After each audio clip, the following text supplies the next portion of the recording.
want to share something with you that has changed my life. Thank you, Jesus. Thank you, Lord. No one ever could have convinced me that this could have happened to me. I started out very humble beginnings. When I was in 5th grade, I was identified as EMR, labeled educable, mentally retarded, put back from the 5th grade into the 4th grade, and stayed in that category until I got out of high school. But I met a high school teacher who one day changed my life. He said, someone's opinion of you does not have to become your reality. And ladies and gentlemen, I started working on my dream. And most people don't work on their dreams. Why? For many years I didn't. It's because of fear, the fear of failure. The other thing is that most people, ladies and gentlemen, they get comfortable. They stop growing, they stop working on themselves, they stop stretching, they stop pushing themselves, and they end up becoming very cynical about life, and they throw in the towel on themselves, and on their families, and on their dreams. I don't know nobody that's not trying to be happy or successful. If you're not trying to be those two things, something's seriously wrong. For us to create an excuse for anything, it's unacceptable. It's really, really unacceptable. You can't. Why would you not go for it? Why would you not take a chance? At one point in time, you got to take a chance on you. But see, let me help you understand something, in case you ain't thought about that. I want you to remember something, that all of us were created in God's image. Everything that I have is by the grace of God. The good that you see in you, that's God. That's God. When you care about somebody, that's God. When you feel sympathy for somebody, that's God. When you help somebody, that's God. Everybody in here got a piece of God in them. Everybody. Nobody's gonna take you to the front of the line unless you push your way to the front of the line. Let me tell you that again. Nobody is gonna take you to the front of the line unless you push your way to the front of the line. I want you to take the craziest dream you ever had. That dream that you were too embarrassed to tell anyone about. I want you to make it a reality. I don't want you to dream. I want you to do. Don't be afraid to close your eyes and dream, but then open your eyes. Now, some of your dreams are going to take longer than you think. One of the biggest lessons that I've learned in life is that you cannot achieve success without failure. And they ultimately fuel disappointment. But I made a decision to keep going, keep trying, even if it meant sometimes that I would fail. Fail big. Take chances. Some of my biggest successes come from some of my biggest failures. Fail big. In the early 90s, when my friends were graduating from Howard, I didn't have a degree. My girlfriend was 8.5 months pregnant with my first baby. I bought a brand new house in Scarsdale that I could not afford. I found myself sitting alone in my bedroom. What are you gonna do now? You must apply discipline. What are you gonna do now? Consistency. So I had two choices.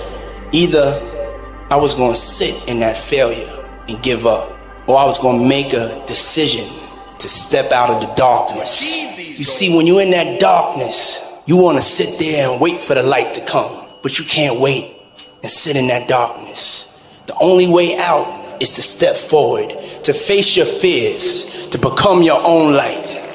I had to believe in myself like never before. I had to find my inner power. Now, I'm not gonna lie to you.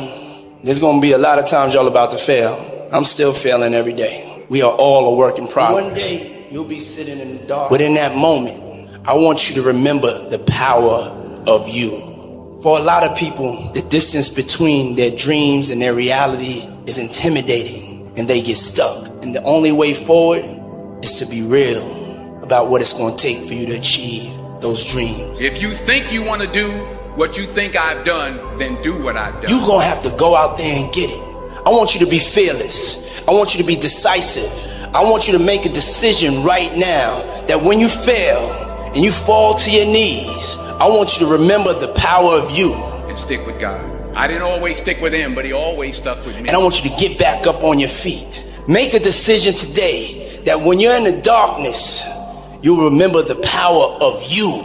And as you face these obstacles that I'm telling you about in your life, y'all know my motto: can't stop, won't stop. Because here's the deal. God, when he created all of us, he gave you a gift at birth. At birth, he gave it to you. The cool thing about God is he didn't hide it from you. He didn't put it on a mountain. He didn't put it under the water. He didn't hid it under no rock. He put it in you at birth. God never created a soul without giving them a gift. All of you are gifted at something. The problem is you keep wanting your gift, to be what somebody else's gift is. That's a problem. All of you have a gift. You just got to quit wanting your gift to be somebody else's gift. Identify your own gift because you already have it. Here's the way you identify your gift. Your gift is the thing that you do the absolute best with the least amount of effort. That is your God-given gift. Now, ladies and gentlemen, let me share something with you. I do not believe that any of us have dreams that were not given to us for the purpose of accomplishing those particular dreams. I don't know what that dream is that you have. I don't care how far-fetched it might appear to be. I don't care how disappointing it might have been. But here's what I know, that dream that you're holding in your mind, that it's possible, that I can have my dream. As we run toward it, as we work on it day in and day out. I don't have any college training. What I'm doing now, I could have been doing years ago.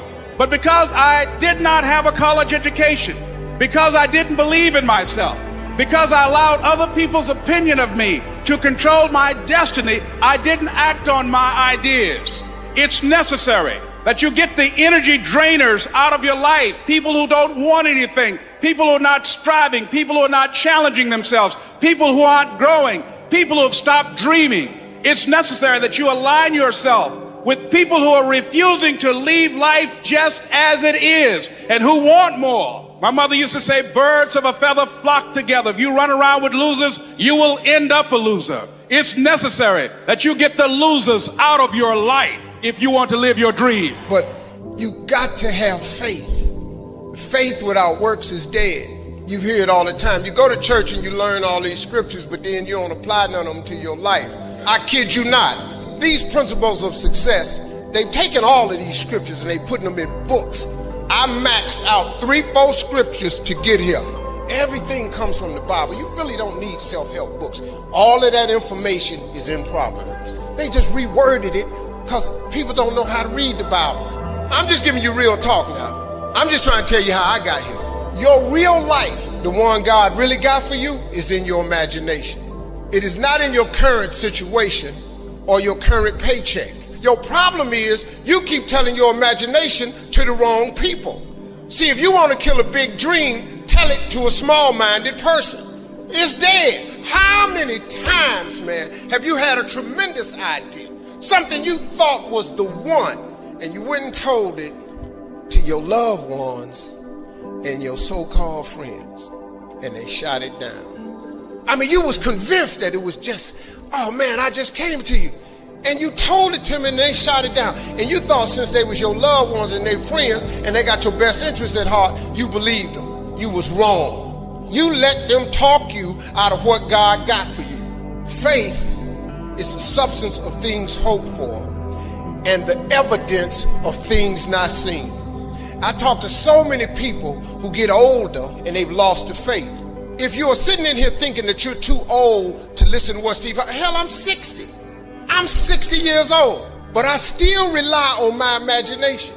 What I'm sharing with you is stuff that everybody can apply today.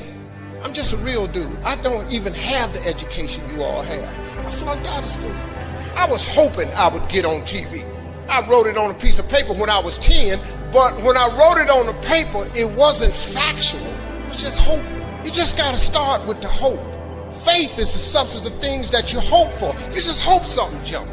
Your imagination is actually God showing you a preview of a coming attraction that he has for you. The moment you don't believe in your imagination, you negate what he got for you. Some of y'all still sitting here with the ambition of opening a business one day, but you scared to go start the business because you got a job and you got bills. Rich people got bills. Everybody got bills. Hell, I got bills.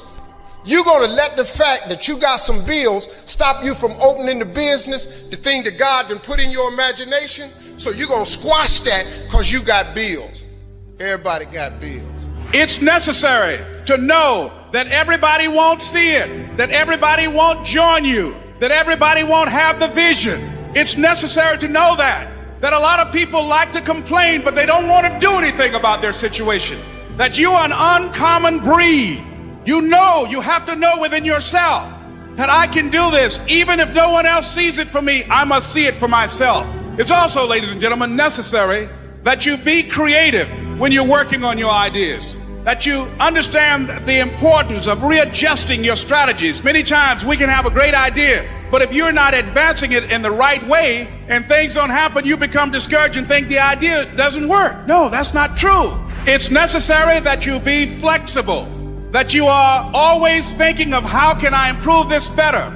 It's necessary for you to always explore various ways in which you can improve the quality of service that you're providing for the people, because you model integrity and determination and ambition and truth and honesty. No one can do it for you but you.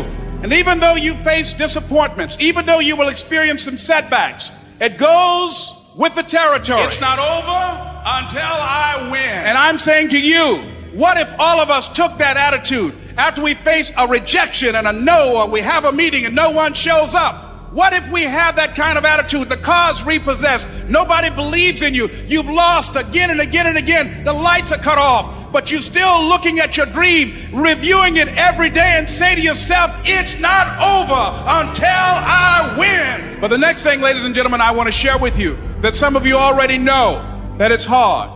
It's not easy. It's hard changing your life.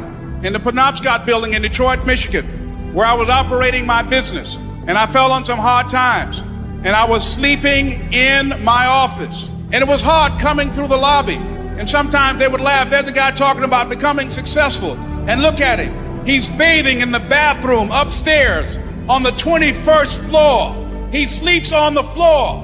Him and two other dreamers up there. Look at him. It was hard, ladies and gentlemen, coming to speak to people.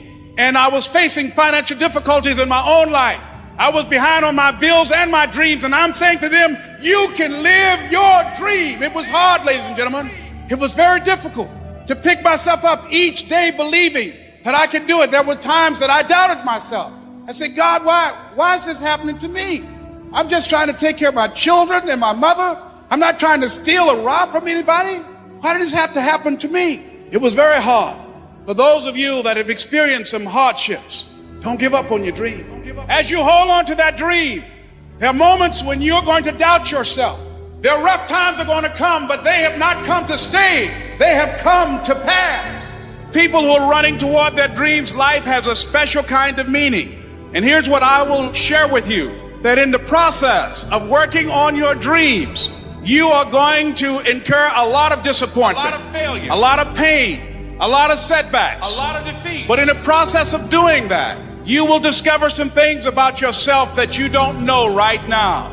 What you will realize is that you have greatness within you, that you're greater than your circumstances, that you don't have to go through life being a victim.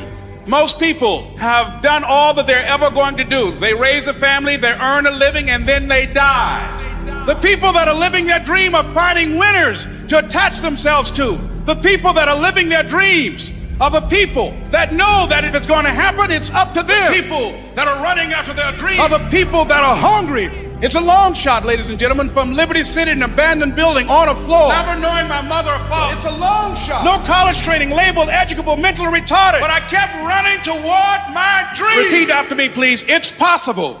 I can live my dream. It's necessary. Surround myself with winners. I've got to make it happen. And if you simply go after that thing that you want with all of your capacity, strength and sagacity, faith, hope and confidence, and stern pertinacity, with the help of God, you'll get it. Thank you. It's not over until I win. I was bound and determined to show them that I could. Tell me I can't do it.